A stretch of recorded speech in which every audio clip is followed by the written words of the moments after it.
testing the solenoids for your twin turbo system in your FD.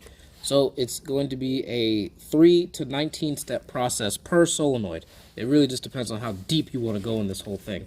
But let's keep it simple. Step 1, you're going to do a resistance check, right? So for these style solenoids, anyway, you're going to take your multimeter and you're going to check resistance. You're looking for about 40 ohms. About 40. So there it is, plus or minus. Anything above 60, trash, immediately. Next test is going to be your static vacuum test. So the way the solenoid is set up, there's 3 ports. You have your source, so this is going to be either pressure or vacuum, depending on the job of the solenoid. You have your vent, which of course is the regulating part of how the solenoid works. And then you have your output. So this is whatever this is driving. So whether this needs a vacuum source or a pressure source, that's what this goes to. So in the case of testing it, I have just this random gauge here on one end, and then on the other end, a vacuum pump, vacuum/pressure pump. So for the static test, you don't need this gauge. This one is for the next step. But for the static test, we're going to pull a vacuum on it, and we're going to pull all the way down till we can't pull it no mas.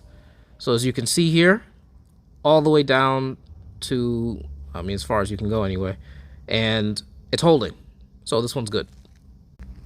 Next is the pressure test. You do the exact same thing, but in the positive direction. Keep in mind, these solenoids really only should be seeing about 15 psi. I don't know what happens if you go too far like I just did, but it hit 15 psi and it's holding. So this one's good. Watch it for as long as you feel comfortable. The next test is to see that it's actually outputting what it's supposed to be. So gauge right now is at 15 or so psi. I have a plug on here, which is a stock connector with some wires extended off of it, and a battery.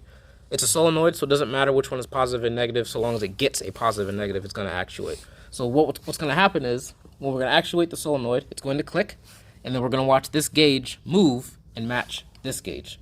Ideally, when we give it power and remove power, the gauge will move accordingly.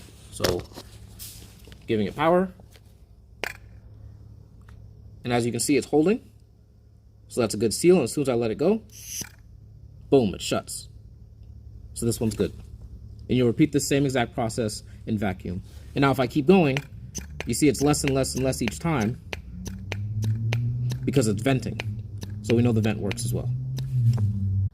These solenoids do react differently when they are heated up, so highly recommended to do this test cold and hot.